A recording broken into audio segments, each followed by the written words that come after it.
TDP రెండో జాబితా విడుదలైంది. 34 మందితో రెండో జాబితాను టీడీపీ అధినేత చంద్రబాబు విడుదల చేశారు.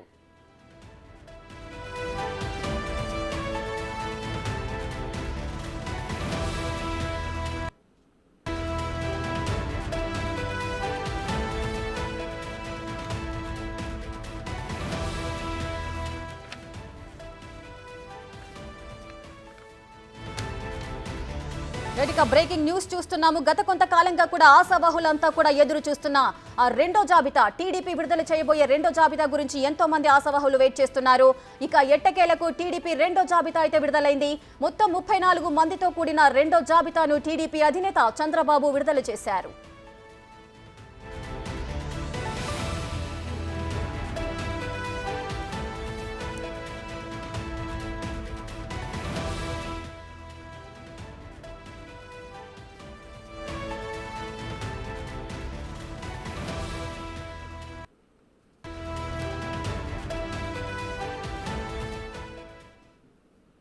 టీడీపీ రెండో జాబితా విడుదలైంది. మరింత సమాచారం మా ప్రతినిధి శివ లైవ్ లో అందిస్తారు. శివ, చెప్పండి, మొత్తం 34 మందితో కూడిన రెండో జాబితాను విడుదల చేసింది టీడీపీ. దీనికి సంబంధించిన డీటెయిల్స్ ఏంటి? ఆశావాహులకి ఈ ప్లేస్ లో సీట్లు దక్కాయి అనుకోవచ్చా? ఖచ్చితంగా దాదాపుగా తెలుగుదేశం పార్టీ రెండో జాబితాని విడుదల చేసింది. ఎవరైతే గత కొంతకాలంగా టికెట్ను ఆశిస్తున్నారో వారందరికీ టికెట్లు కేటాయిస్తూ టీడీపీ అధినేత చంద్రబాబు కొద్దిసేపు క్రితమే జాబితాని విడుదల చేసిన పరిస్థితి కనిపిస్తుంది. దీంట్లో మనం ప్రధానంగా చూసుకుంటే కనుక అభ్యర్థుల జాబితాకి సంబంధించి కూడా పూర్తి స్థాయిలో వివరించారు. శ్రీకాకుళం జిల్లా నరసన్నపేటకు సంబంధించి రమణమూర్తి, గాజువాకి పల్లా శ్రీనివాసరావు, చోడవరం కేఎస్ రాజు, మాడుగుల పైలా ప్రసాద్, పత్తిపాడు పరువుల సత్యప్రభ, రామచంద్రాపురం వాసంశెట్టి సుభాష్కి, అలాగే రాజమండ్రి రూరల్ గోరంట్ల బుచ్చే చౌదరి, రంపచోడవరం శిరీష, కొవ్వూరు ఎస్సీ మమ్మిడి వెంకటేశ్వరరావు, దెందులూరు చింతమనేని ప్రభాకర్, గోపాలపురం మద్దిరేజు వెంకటరాజు, పెదకొరపాడు భాష్యం ప్రవీణు, అలాగే గుంటూరు వెస్ట్కు సంబంధించి కూడా పిడుగురాళ్ల మాధవి, గుంటూరు ఈస్ట్కు సంబంధించి మహమ్మద్ నసీదు, గురజాలకు సంబంధించి ఇరపత్నేని శ్రీనివాసరావు, అలాగే కందుకూరుకు సంబంధించి ఇంటూరు నాగేశ్వరరావు, మార్కాపురానికి సంబంధించి కందుల నారాయణ రెడ్డి, గిద్దలూరుకు సంబంధించి అశోక్ రెడ్డి. దాదాపుగా చూసుకుంటే ఎవరైతే గత 2014, 2019లో టీడీపీ ఎమ్మెల్యే గెలిచి 2019లో ఓడిపోయిన నియోజకవర్గ ఇన్ఛార్జీలందరికీ దాదాపుగా ఖరారు చేస్తూ కూడా చంద్రబాబు నిర్ణయం తీసుకున్నట్లు కూడా తెలుస్తూ ఉంది. అలాగే ఆత్మకూరుకు సంబంధించి ఆనం రామనారాయణ రెడ్డికి ఆయన వైసీపీ నుంచి ఇటీవల టీడీపీలో చేరారు. ఆయనకు కూడా టికెట్ ఇస్తూ నిర్ణయం తీసుకున్నారు.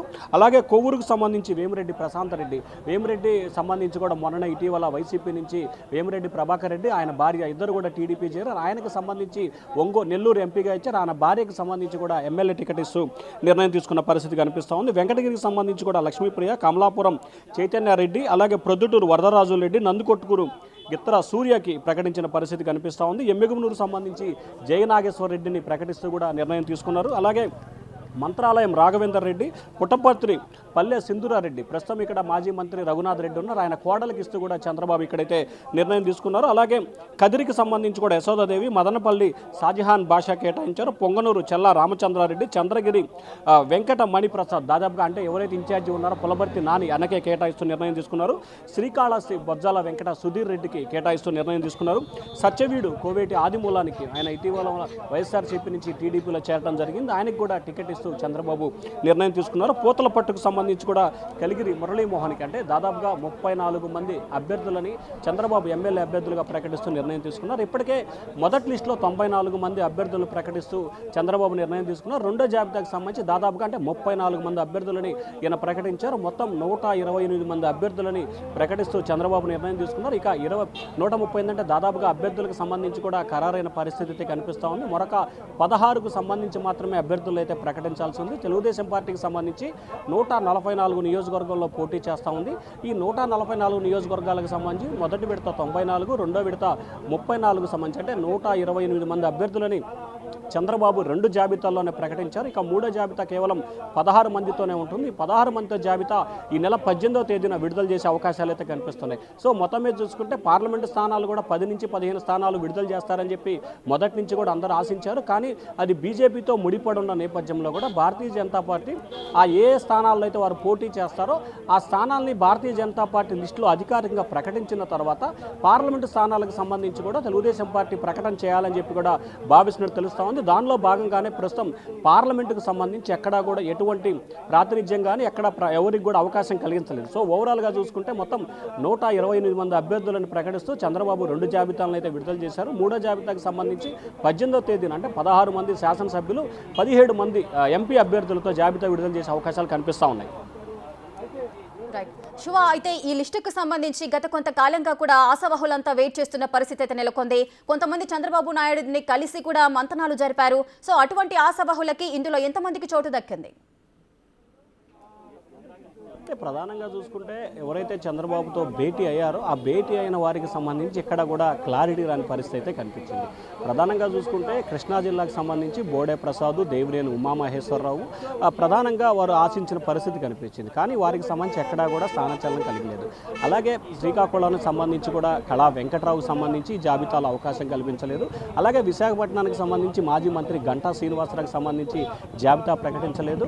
అలాగే తిరుపతికి సంబంధించి సుగుణమ్మ, అలాగే అనంతపురానికి సంబంధించి పరిటాల శ్రీరాము, అలాగే ప్రతి ప్రాంతానికి సంబంధించి ముఖ్యంగా గుంటూరు జిల్లాకు సంబంధించి కూడా ఆలపాటి రాజా ఆశాను వ్యక్తం చేశారు. ఆయనకు కూడా ఇక్కడ టికెట్ అయితే లభించిన పరిస్థితి కనిపించింది. అలాగే గుంటూరు సంబంధించి కూడా గుంటూరు ఈస్ట్ వెస్ట్కి సంబంధించి అనేక మంది ఆశావాహులు ఉన్నా కానీ ఎవరికి కూడా కాదనకుండా కొత్తగా పిడుగురాళ్ళ మాధవి అనే వ్యక్తికి కూడా టికెట్ కేటాయిస్తూ చంద్రబాబు సంచలనమైన నిర్ణయం అక్కడ విజయవాడ గుంటూరు ఈస్ట్ వెస్ట్లో తీసుకోవడం జరిగింది. ఇక ప్రధానంగా చూసుకుంటే 16 నియోజకవర్గాలకు సంబంధించి మైలవరం, పెనమలూరు నియోజకవర్గం, విజయవాడ వెస్ట్, విజయవాడకు సంబంధించి వెస్ట్ నియోజకవర్గం పెండింగ్ ఉంది. అలాగే గుంటూరు జిల్లాకు సంబంధించి కూడా మరొక నియోజకవర్గం ప్రధానంగా నరసరావుపేట ఒక్కటి మాత్రమే ప్రస్తుతం గుంటూరు జిల్లాలో పెండింగ్ ఉంది. అలాగే ప్రకాశం జిల్లాకు సంబంధించి మరొక 2 నియోజకవర్గాలు పెండింగ్లో ఉన్నాయి. సో ఓవరాల్గా చూసుకుంటే గుంటూరు, కృష్ణా, ప్రకాశం, ఉత్తరాంధ్రకు సంబంధించి మాత్రం ఇక 16 నియోజకవర్గాలకు సంబంధించి అభ్యర్థులని ప్రకటనలో పెండింగ్ పెట్టారు. ఎవరైతే ఆశావాహులు ఉన్నారో, సీనియర్ నేతలు, మాజీ మంత్రులు ఉన్నారో వారికైతే ఈ జాబితాలో కూడా చోటు దవ్వలేదు. కానీ మొదటి జాబితాలో దక్కని వారు 2వ జాబితాకు సంబంధించి 4గురికి అయితే 2వ జాబితాలో చోటు దక్కింది. ఒకటి చింతమనేని ప్రభాకర్, ఇరపతినేని శ్రీనివాసరావు, అలాగే పల్లె రఘునాథరెడ్డి, ఈ ముగ్గురికి కూడా వారికి చోటు దక్కిన పరిస్థితి కనిపించింది. అలాగే వైసీపీ నుంచి టీడీపీలో చేరిన ఆరం రామరారెడ్డికి సంబంధించి కూడా మొదటి జాబితాలో లేదు, కానీ 2వ జాబితాలో అయితే ఆయన పేరు కూడా వచ్చిన పరిస్థితి కనిపించింది. సో ఓవరాల్గా చూసుకుంటే మొదటి జాబితాలో లభించిన సీనియర్లకు 14 మందికి సీనియర్లకు మొదటి జాబితాలో చోటు లభించలేదు. కానీ దాంట్లో 4గురికి మాత్రం 2వ జాబితాలో చోటు కలిగింది. మరి మిగిలిన 10 మందికి ఇచ్చే అవకాశాలు కూడా ఏమాత్రం కూడా కల్పించట్లేదు దాంట్లో. ఎందుకంటే ఎక్కడైతే సీనియర్లు ఆశిస్తున్నారో ఆ నియోజకవర్గాలకు సంబంధించి 8 నియోజకవర్గాల్లో ఇంకా అభ్యర్థులు అయితే పెండింగ్లో ఉన్న పరిస్థితి అయితే స్పష్టంగా కనిపిస్తుంది. సో ఓవరాల్గా చూసుకుంటే రాష్ట్రానికి సంబంధించి ప్రధానంగా ఓవరాల్గా ఏదైతే అభ్యర్థులకు సంబంధించి ప్రామాణికంగా తీసుకోవాలని చెప్పి కూడా భావిస్తున్న నేపథ్యంలో వీటన్నిటిని ప్రామాణికంగా తీసుకోవాలని చెప్పి కూడా భావిస్తున్నారు. మనం ప్రధానంగా చూసుకుంటే 2వ లిస్టులో మనం ఇందాక నుంచి కూడా చెప్పుకుంటున్నట్టు కూడా కళా వెంకట్రావుకి టికెట్ ఆశించారు, ఆయనకు కూడా టికెట్ రాలేదు. ఆయనకి సంబంధించి కూడా పెందుర్తికి సంబంధించి ఏదైతే బండారు సత్యనారాయణ ఆశిస్తున్నారు, బండారు సత్యనారాయణకు కూడా 2వ లిస్టులో కూడా అవకాశం లేదు. అలాగే మైలవరానికి సంబంధించి వసంత కృష్ణప్రసాద్ ఇటీవల వైసీపీ నుంచి టీడీపీలో చేరారు, ఆయనకు కూడా టికెట్ రాలేదు. అక్కడ దేవినేని ఉమా మాజీ మంత్రి, తెలుగుదేశం పార్టీలో కీలకమైన నేతగా ఉన్నారు, ఆయనకు కూడా అక్కడ ఎటువంటి చోట్ల లేదు. అలాగే మాజీ మంత్రి, తెలుగుదేశం పార్టీ పొలిట్ బ్యూరో సభ్యుడు, నెల్లూరు జిల్లాకు సంబంధించి సర్వేపల్లి టికెట్ ఆశిస్తున్నారు సోమిరెడ్డి చంద్రమోహన్ రెడ్డి, ఆయనకు కూడా టికెట్ రాని పరిస్థితి కనిపించింది. సో ఓవరాల్గా చూసుకుంటే మనం గతంలో ఏదైతే చెప్పుకున్నామో దాదాపుగా 14 మంది సీనియర్లకు సంబంధించి ఉన్నారో ఆ 14 మంది సీనియర్లకు సంబంధించి 4గురికి మాత్రమే ఈ జాబితాలో చోటు తగిలింది. మిగిలిన మాజీ మంత్రులు 8 మంది మాజీ మంత్రులకైతే చోటు దక్కలేదు. సో గంటా శ్రీనివాసరావు కానీ, సర్వేపల్లికి సంబంధించిన సోమిరెడ్డి చంద్రమోహన్ రెడ్డి కానీ, అలాగే ఇక్కడ ఉన్న కళా వెంకట్రావు విషయంలో కానీ, అలాగే పశ్చిమ గోదావరి జిల్లాకు సంబంధించి మాజీ మంత్రులు పీతల సుజాత కానీ, ఇట్లా చాలామంది వీళ్ళందరికీ కూడా మొదటి జాబితాలో చోటు దక్కలేదు, 2వ జాబితాలో కూడా చోటు దక్కలేదు. ఎవరైతే తెలుగుదేశం పార్టీకి సంబంధించిన 14 మంది సీనియర్లు ఉన్నారో ఆ 14 మంది సీనియర్లు మాజీ మంత్రులు 10 మందికి మరోసారి మొండి చేయ లభించింది. అయితే ఆ నియోజకవర్గాలకు సంబంధించి ఇంకా ఎవరిని కూడా అభ్యర్థులుగా ప్రకటించలేదు. సో ఎందుకంటే పెందుర్తికి సంబంధించి ఎవరిని ప్రకటించలేదు, బండారు సత్యనారాయణ టికెట్ ఆశిస్తున్నారు. అలాగే చీపురుపల్లి కానీ, విశాఖపట్నం సౌత్ కానీ గంటా శ్రీనివాసరావు ఆశిస్తున్నారు, ఆయన స్థానంలో కూడా ఎవరిని కూడా ప్రకటించలేదు. హెచ్చర్లకు సంబంధించి కూడా ఎవరు అక్కడ ఆశిస్తున్నారు, అక్కడ కూడా ప్రకటించలేదు. సర్వేపల్లికి సంబంధించి మాజీ మంత్రి సోమిరెడ్డి చంద్రమోహన్ రెడ్డి ఆశిస్తున్నారు, అక్కడ కూడా ఎవరిని ప్రకటించలేదు. సో ఓవరాల్గా చూసుకుంటే ఎవరైతే సీనియర్లు ఉన్నారో ఆ సీనియర్లకు సంబంధించి కొంత చర్చలు జరపాల్సిన పరిస్థితి అయితే అక్కడ ఉంది. ఎందుకంటే వారు సీనియర్ నేతలు ఇప్పటికే 1-2 సార్లు చంద్రబాబుతో చర్చలు జరిపారు. కానీ సీనియర్ నేతల విషయంలో కొత్తగా అక్కడ అభ్యర్థులు ప్రకటించే సమయంలో 1, 2, 3 సార్లు అభ్యర్థులతో మాట్లాడి వారి సమక్షంలోనే కొత్త అభ్యర్థులను ప్రకటించిన పరిశీలించినట్లయితే విభేదాలు లేకుండా వివాదాలు లేకుండా ఎక్కడ అసంతృప్తులు లేకుండా ఉండే విధంగా చూడాలని చెప్పి చంద్రబాబు ఆలోచన చేస్తున్నారు. సో ఆ ఆలోచనకు అనుగుణంగానే మొదటి జాబితాలో 99ని ప్రకటించినా కానీ ఎక్కడా కూడా అనుకున్న స్థాయిలో అసంతృప్తులు కానీ ఆగ్రహాలు లేదు. అలాగే రెండో జాబితా ఇప్పుడు ప్రకటించిన 34 మందికి సంబంధించి కూడా ఎక్కడా కూడా అసంతృప్తులు కానీ ఆగ్రహాలు లేకుండా ఉండేందుకు చంద్రబాబు చాలా జాగ్రత్తగా ప్లాన్ చేశారు. ఎందుకంటే తెలుగుదేశం పార్టీకి సంబంధించి చాలా కీలకమైన నిర్ణయం. ఎందుకంటే 2 విడతల్లోనే 128 మంది అభ్యర్థులను ప్రకటించమంటే తెలుగుదేశం పార్టీ పుట్టిన తర్వాత చాలా సంచలనమైన నిర్ణయం. ఎన్టీ రామారావు టైంలో తర్వాత కూడా చంద్రబాబు టైంలో ఇటువంటి నిర్ణయం ఎప్పుడు కూడా తీసుకోలేదు. సో ఈ నేపథ్యంలో అసంతృప్తులు లేకుండా ఉండేందుకు ఒకవైపు చంద్రబాబు స్వయంగా మాట్లాడుతూ మరొకవైపు సీనియర్లు బుజ్జలగిస్తూ అనుక్షణం ఒకవైపు చర్చలు, ఒకవైపు బుజ్జగింపులు, మరొకవైపు జాబితాల ఫైనల్ ఇట్లా రకరకాల కోణాలతో గడిచిన 20 రోజుల కాలంగా కూడా చంద్రబాబు బిజీగా గడిపిన పరిస్థితి కనిపిస్తూ ఉంది. అయితే శివ, సీనియర్ నేతలకు ప్రాధాన్యతనిచ్చే టీడీపీ ఈసారి మొత్తం కూడా సర్వేల ఆధారంగానే ఈ లిస్టు మొత్తాన్ని తయారు చేసిందనుకోవచ్చా?